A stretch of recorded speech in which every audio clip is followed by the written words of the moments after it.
Om Sahana Vavatu Sahanau Bhunaktu Sahaviryam Karavavahai Tejasvinavadhitamastu ma vidvishavahai.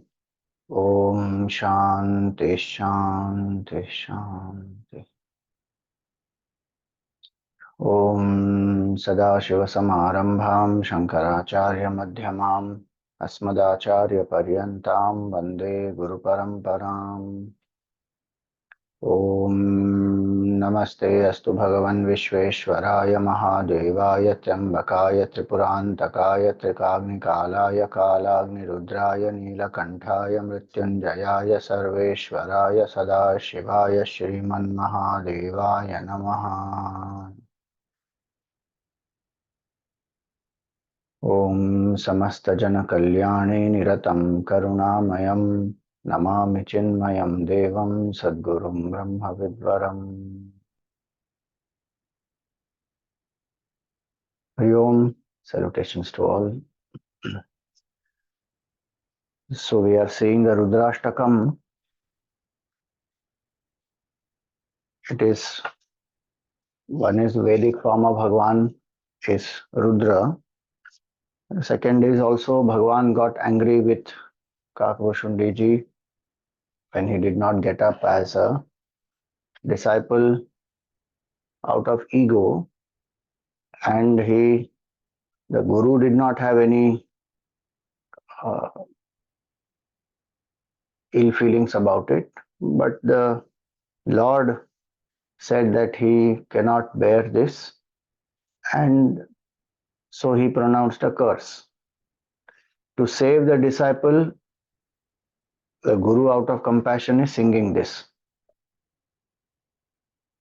So, Rudra is one of the uh, aspects of Bhagwan where sometimes when he becomes angry,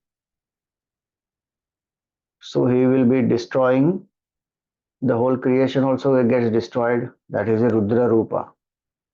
Or on this devotee, for this particular incident, Bhagwan is angry and pronounces the curse. So, Rudra. So, the second verse today, beautiful one.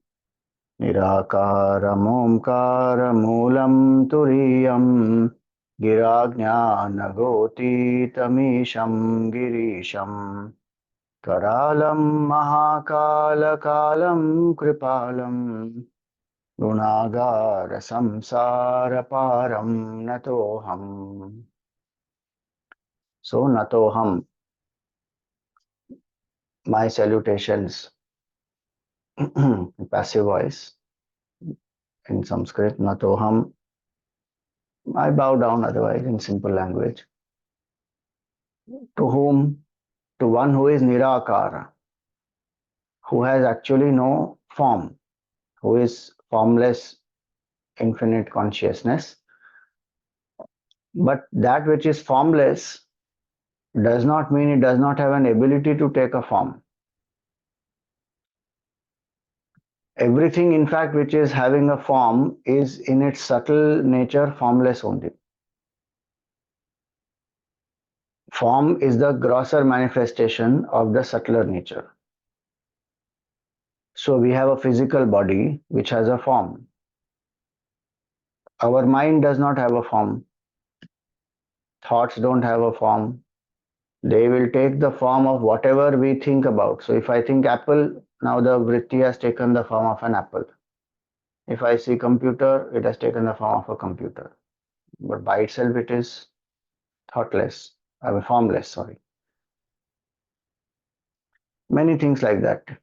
What is in the form is a grosser manifestation. So hydrogen and oxygen, formless.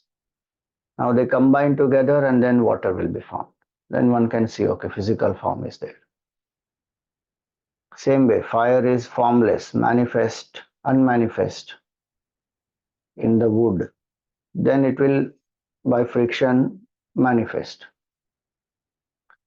So, and formless is always greater in power, subtler, more pervasive, greater in power. So Nirakaram. Yet that supreme infinite consciousness appears in the form of the whole universe also, as well as in the form of the creator. So all the three, the creator meaning Ishvara, the Jagat, the entire universe, as well as every being, the Jiva. So Jiva, Jagat and Jagadishvara, all of them are appearances of the Supreme Infinite Consciousness. So there is a form for all. Jiva has a form, Jagat has a form, but the Jiva says, no, Ishvara cannot have a form. Ultimate truth does not have a form. There is no doubt in that. Because that which is infinite is not bound by anything and it does not have a limitation of Desha Kala Vastu. It is infinite consciousness. But for us to grasp infinity, very difficult. As well as one wants, Bhagwan takes a form out of love for devotees. Devotees also want to have Leela with Bhagwan. They want to talk to Bhagwan, connect with Bhagwan, feed the Lord. So many things they want to do. Bhagwan also out of compassion he manifests. So though we worship the specific form, the devotee also must know that ultimate truth, the Swarupa of Bhagwan is formless. So in bhakti we have these 8 things: Nama, Rupa, Guna, Leela, Kriya, Sambandh, Dham and Swarup. So 7 are with form, last one is formless. Name of Bhagwan, Nama, Rupa is particular form only.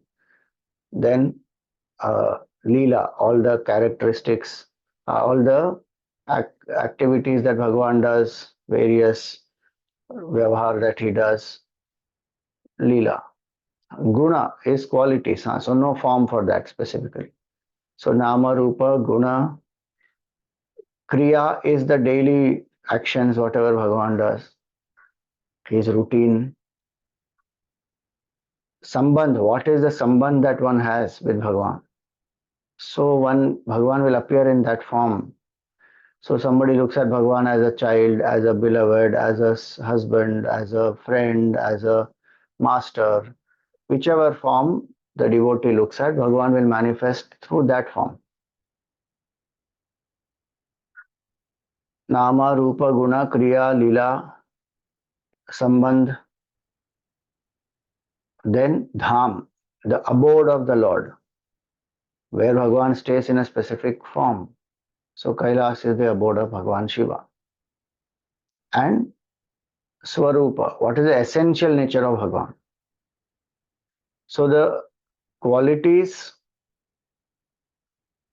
see, in the beginning I said there is only one which is formless, because even qualities, we connect with the form. That is one way to understand qualities. Otherwise, yes, qualities formless, so then qualities and Swarupa formless. Otherwise, we connect qualities to the form. Like we saw other day, the Gangaji represents service, knowledge, devotion. Jata represents the tapasya, austerity.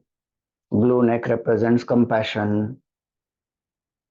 Half eyes closed. So Bhagwan is not asleep, not lost in the world, has held the mind in a certain balance and absorbed in the self. So each aspect of the form also has some qualities associated, and in general we associate qualities of Bhagwan with his form. So each form, like Gurudev said, in the Hindus are not idol worshippers. We worship the ideal behind the idol. So we are actually ideal worshippers. And further, if you go deeper into it, we are not Murti Pujaks, we are Deva Pujaks. We worship Bhagwan, not the Murti. Murti is a means for us.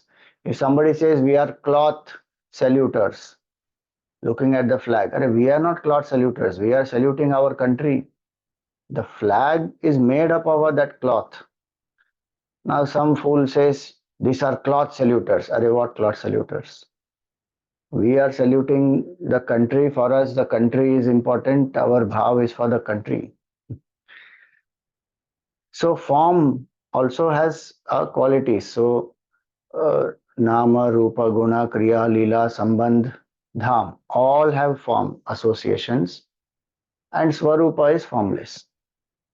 So Nirakaram, and please remember that there is nothing superior or inferior about form or formless.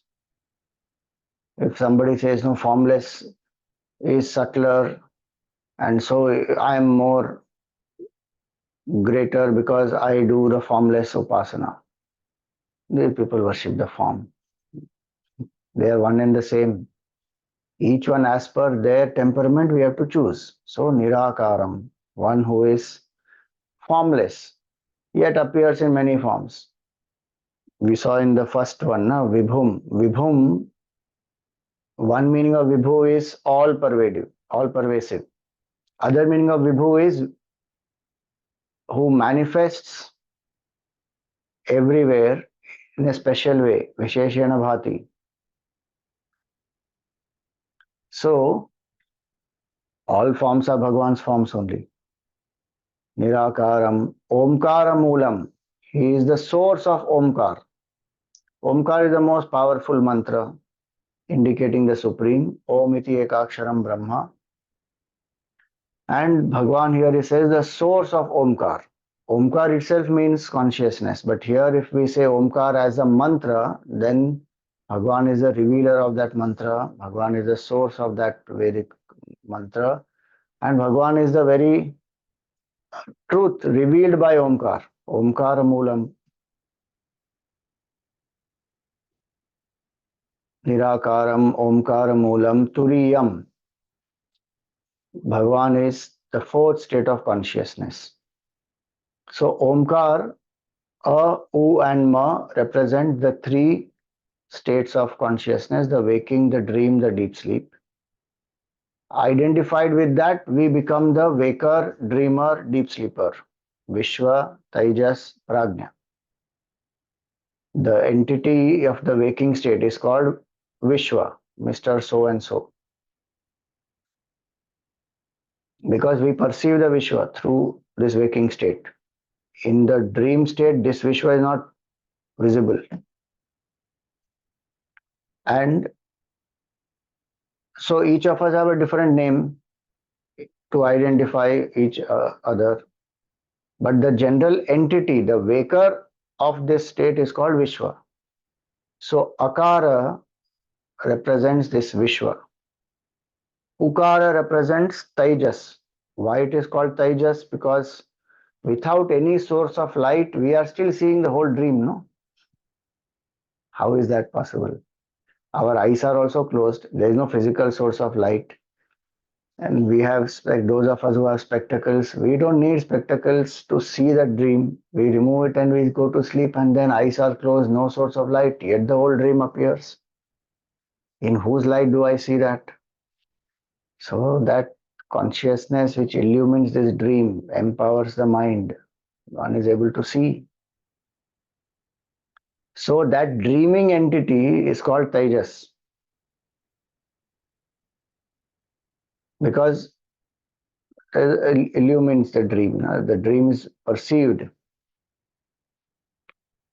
And that deep sleeping entity, beyond the state of dream, the dreamless sleep, where there is no awareness of the body or the prana or the mind, there are no thoughts, no emotions, that entity is called prajna. Prajna means one who is ignorant. Prakarshena agnya, that is one meaning. So one who is ignorant, because there is ignorance in that state. Though the mind is dormant, I don't know who am I. I am closest to the self, but there is ignorance, so I am not identified with the self.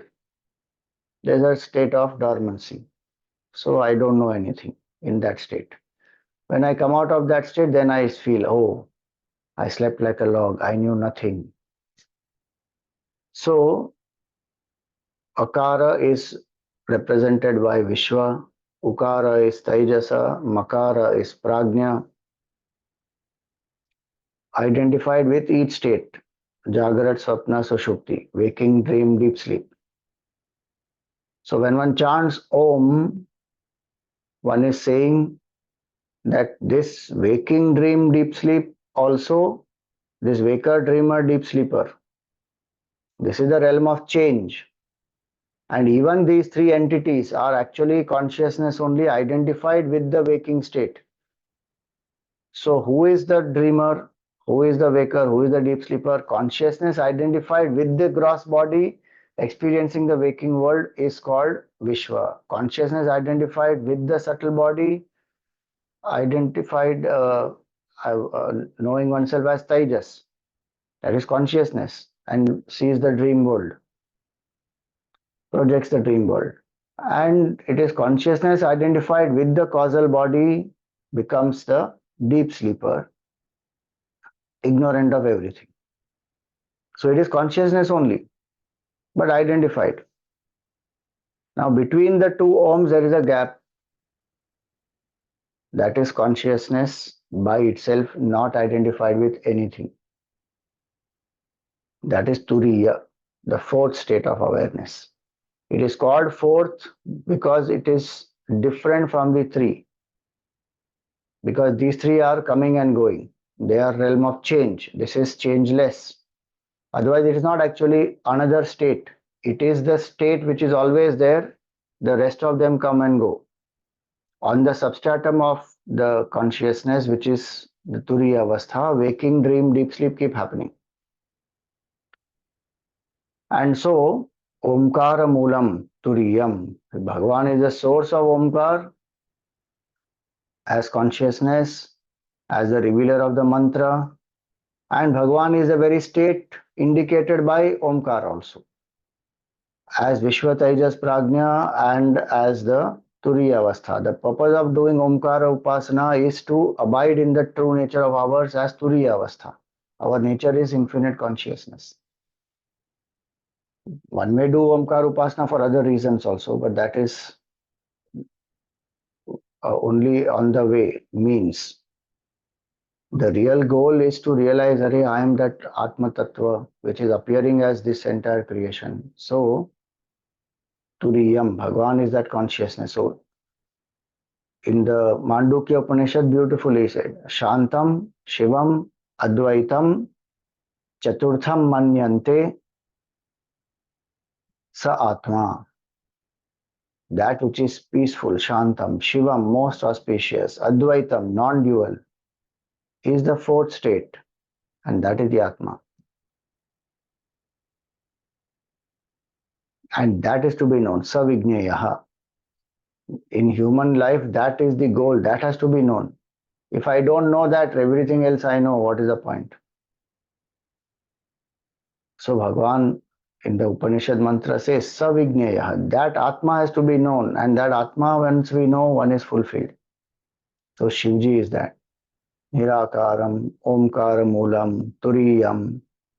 And as infinite consciousness, Gira Jnana Gotitam. Gira is speech, Jnana is knowledge, so vritti, thoughts, emotions. Gira, Jnana, and Go. Go means in this context the senses. Beyond the grasp of the senses, the mind and the speech.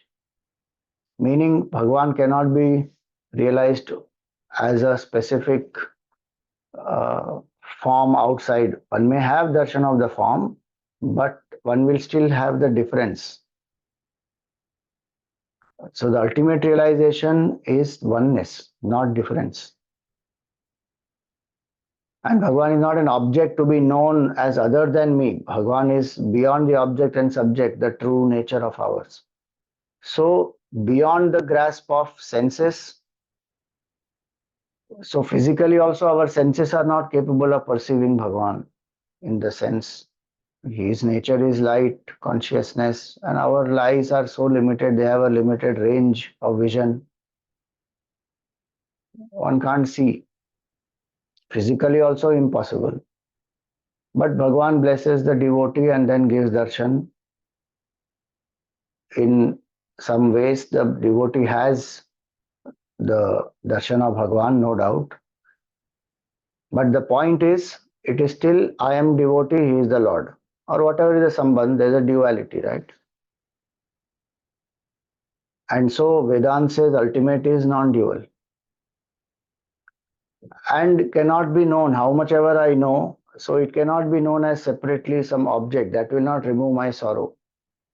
I have to know it as my true nature. Beyond the aham, small I, the subject, beyond the object, Bhagavan is not some form with some properties alone, though he appears like that. He is infinite truth. So beyond the perception of the senses and that which is nameless, formless, attributeless in its true nature, cannot be described much by words. One may even say nameless, formless, attributeless, but it does not define. It only indicating pointers can be given. Otherwise, one has to realize it in the heart as the self. So, not possible to grasp through the senses. So, if somebody says, "Show me God," does God exist? Then show. That question only is wrong. That which is imperceptible has to be only known, cannot be shown, which is infinite, imperceptible, can't be demonstrated outside. That's why Gurudev said beautifully, if you want to prove God, improve yourself. Means what? If I keep on dropping all my attachments and lift myself higher and higher and higher, I will come to realize that my nature is consciousness. I've only held on to the false, and so I'm thinking I'm this limited form, Mr. So and so, having such and such qualities. Drop all that. So improve from tamas to rajas, from rajas to sattva, sattva to beyond. Yesterday we saw no that Bhagwan is gunatitam, nirgunam, nijam nirgunam. So like that. Hence, gira, speech cannot describe, jnana, thought cannot grasp. So Bhagwan is not a concept. We may use pointers, ajam, nirvikalpam, niriham, nirakaram, all pointers to help us to drop wrong identification. There is no definition of Bhagwan in that sense. That something, any definition of Bhagwan, Gurudev used to say, to define God is to defile God. How can you define God? That which is infinite, even the word infinite cannot define. So it's not a concept. It's the illuminer of all concepts. So beyond perception, beyond the speech, and beyond any intellectual or even emotional concept or even an experience, however great some experience, some light and some great feeling of calmness and peace, and suddenly some siddhis also come to a person, all that is passing. If I want to know my true nature as Atma, it is all the realm of change. It has to pass, let it go. I am not interested in that. So, Gira, Jnana, Gotitam, Isham is the Lord. So Isha word has different meanings. Isha means to rule. Yesterday also we saw Isha also has another connotation, that one who can do things in a certain way. Kartum shakyam, akartum shakyam, anyatha kartum shakyam. Who can do certain things and who can be without doing anything and there will not be any restless. Akartum shakyam. Can just be quiet and meditate, absorb the self. And anyatha kartum shakyam, can do something absolutely differently. Things happen according to the laws in nature. Bhagwan can twist the law also and do anything. So you and I think it is a miracle. That is Bhagwan's glory, Isha. So Isham, Girisham. Girisham means the Lord of the mountains. So many mountains which are there. Himalayas are there, Meru is there, Mandar is there, Kailash is there. That I am talking about what we know in our literature. But across the world, so many Alps and Andes and so many mountains. Bhagwan is the Lord of all mountains. A Lord of all mountains means So Bhagwan stays in the mountain. The king of all mountains is called Kailas. Bhagwan is the one who stays there.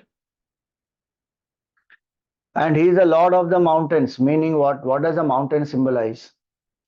Many things mountain symbolizes. A mountain symbolizes hard, austere life. Not very easy to live in the mountains. But it also symbolizes a life much more closer to nature. Today, you and I have gone and destroyed the mountains also. And then we are causing all so many challenges there and landslides and so many these things are happening. Otherwise, mountain life is secluded life, solitude. Bhagwan lives. Weather sometimes are extremes. It symbolizes austerity, living in simplicity with bare minimum and engaging in something which is subtler and deeper. Mountain also symbolizes stillness, complete stillness. That's why in the Gita, Bhagwan uses the word achala. One should sit very still in meditation. Achalam sthiraha. Mountain is called achala.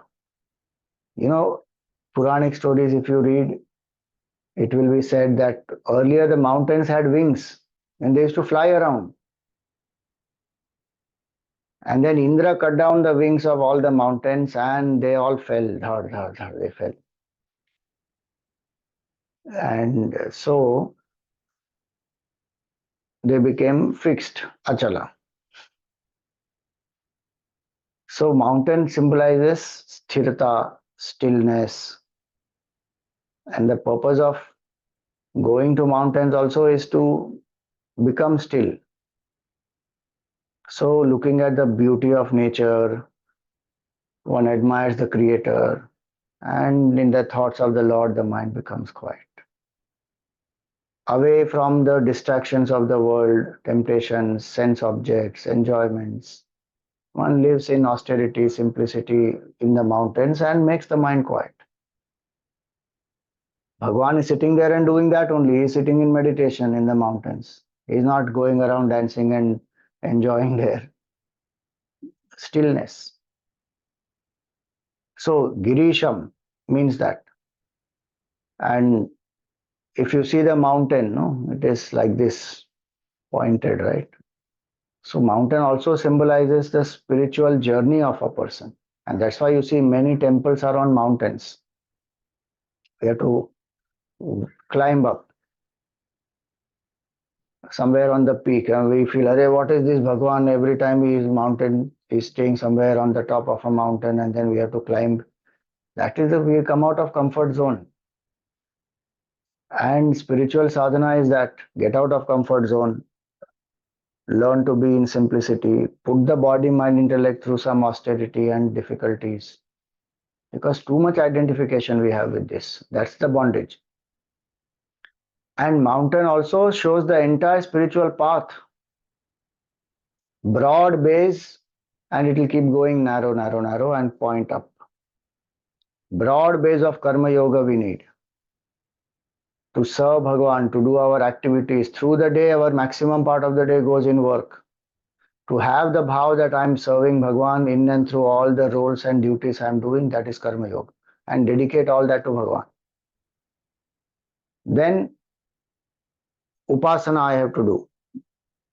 Build a relationship with Bhagwan, do the mantra japa, do some puja, abhishek, any such sadhana where I connect to the Lord exclusively, sit quietly, withdrawing the attention. Upasana. So karma yoga, upasana, and then last is jnana sadhana. Jnana yoga, that is listen to the Mahavakya, listen to the knowledge of Vedant which tells us you and I are not this, we are infinite consciousness. Listen, reflect and contemplate. And on the peak what you have is Bhagwan. One will discover oneness with the Supreme. So mountain is symbolic of that. Hence, so many factors, beautiful aspects about mountains. So Bhagwan is called Girisham. He is the Lord of the mountains. The Lord who lives in the mountains. One of the names of Bhagwan Shiva also is Girisha. Girisha and Girisha. Girisha is a lord of mountains. Girisha means one who stays in the mountains. Girau Shete iti Girisha. who lives in the mountains. So he symbolizes all these virtues and values, and he is the Lord of the mountains. As the Ishvara, he is only the creator of everything. And so he is the Lord of mountains. And he has married also the daughter of the mountains, Himalaya. So Himavan is the king of the Himalayas, and he married the daughter of that, Parvati Devi. So Nirakaram Omkara Moolam Turiyam Girajnana Gotitam Isham Girisham Karalam. Very terrible form he takes sometimes. Not easy to uh, look at Bhagwan when he is in the Rudra Rupa. Karalam. Mahakala Kalam. He is the death of even death. Meaning he is Mrityunjaya. Immortal. More about Mahakal we will see when we come to the Jyotirling aspect. So Mahakala Kalam. Kripalum. Most compassionate. Bhagwan is called Ashutosh. Very kind and compassionate. See, the description of Bhagwan is like that. His nature is Shiva, auspiciousness. He is Ashutosha, very easy to please, very kind and compassionate. But somehow we only think that Shiva means angry. Third eye opens and he becomes angry. His anger is issue based sometimes, and that also out of compassion to discipline us, to elevate us. But otherwise, his nature is only compassion, love and compassion. Out of compassion, Bhagwan took the poison to save the world and to give Amrit to the world. Bhagwan took the poison, that is his compassion. Bhagwan stood and withheld the force of Mother Ganga and captured Mother Ganga in his jata and lets out a streak of it so that we have enough to nurture and nourish us. Otherwise, Gangaji would have destroyed the whole earth and gone into the patal. Compassion, Bhagwan takes the Ganga in his forehead. You know, beautifully, Shankaracharya writes in this Shivananda Lahari. I'm just going to read one very beautiful shloka where about Kripa, about this nature of Bhagwan as Kripalum. So nicely he says, Asare samsare nij bhajan dure jadadhiya भ्रमन्तं मामन्धं परमकृपया पातुमुचितम् मदन्यः को दीना तव कृपणरक्षाति निपुणः त्वदन्यः को वा मे त्रिजगति शरण्यः पशुपते त्वदन्यः को वा मे. Oh Lord, apart from you, who else is there for me in these three worlds to take refuge? Why? Because in this world which has no sara, asare samsare, in that nija bhajana dure, I am away from the bhajan of yours. Jadadhiya, I have such jad buddhi that I am running behind sense enjoyments. Brahmantam, lost in this world. Andham, no vision of the truth. Thinking of myself as the body, lost in the world of samsara. So I am a Dina, very, I have fallen. Madanya ko Dinaha. I am a Dina. I have fallen, I have forgotten who you are. I am lost in the world. I don't do your sadhana. And you are the one who is most compassionate. You are an expert in helping people out of this state. Kripana rakshati nipunaha. Rakshati nipunaha. You are the one who is expert. And so, please help me. I take your refuge. So that's the beautiful meaning here, that I am such a wretched jiva that in this samsara, which is asara, where there is no real happiness, I have been chasing all kinds of pleasures.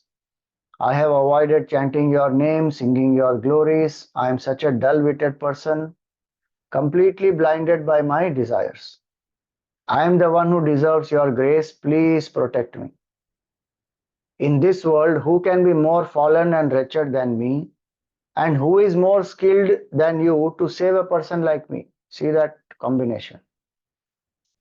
I am fallen and there is no one more wretched than me, and you are the one who is skilled.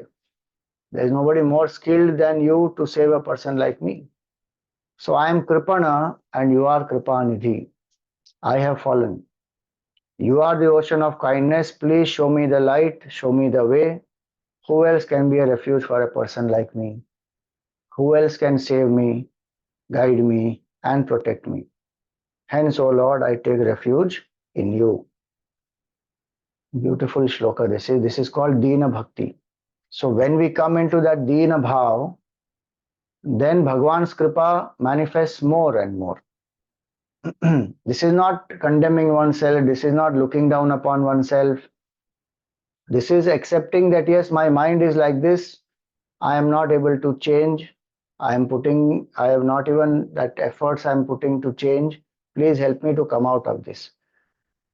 And so, of course, with Bhagwan's grace, satsang comes into our life. Then we start doing sadhana, and dhire dhire Bhagwan uplifts, makes us one with him. So this is called Dina Bhakti, and here Bhagwan is invoked with complete surrender, no ego at all. And so here he also says, in the next shloka, he says that if you think that my heart is very hard, and that your feet are so soft, and that you cannot place your feet in my heart, if such thoughts are there in your mind, please remove those thoughts, because I know that you are the Lord of the mountains and you are used to hardness. So you please come, stay in my heart and make it soft. Because my heart is hardened because there is no bhav, there is no devotion, there is no love. And you are used to living in hard conditions in the mountains. So I know that you can come and stay in my heart. The devotee has so many different bhavs, saying that Bhagavan, don't stay away from me, come, be in my heart. So this is Mahakala Kalam Kripalum. Bhagwan is most compassionate. See, if Bhagwan gives us karma phala of only our karmas, we will never get satsang. If he goes only by cause and effect, karma and karma phala, we will never get satsang, we will not be able to evolve at all. And that's why it is said satsang comes only by Bhagavad Kripa. Binu satsanga viveka na hoi, Ram Kripa binu sulabha na soi. Without Ramji's Kripa, without Bhagwan's Kripa, satsang will not come. The biggest kindness of Bhagwan, Kripa of Bhagwan, is to bring us the right satsang, and through that we evolve. Satsang itself means the company of the good, company of truth. So there's nothing called right satsang. If there is something wrong in that satsang, that is dussanga. But people are doing anything in the name of satsang today. So then one has to distinguish that. Otherwise, the real satsang will uplift, and that comes by Bhagavad Kripa. So, Kripalum is most compassionate. Then, Gunagara Samsara Param Natoham. He is an abode of virtues. Gunagara.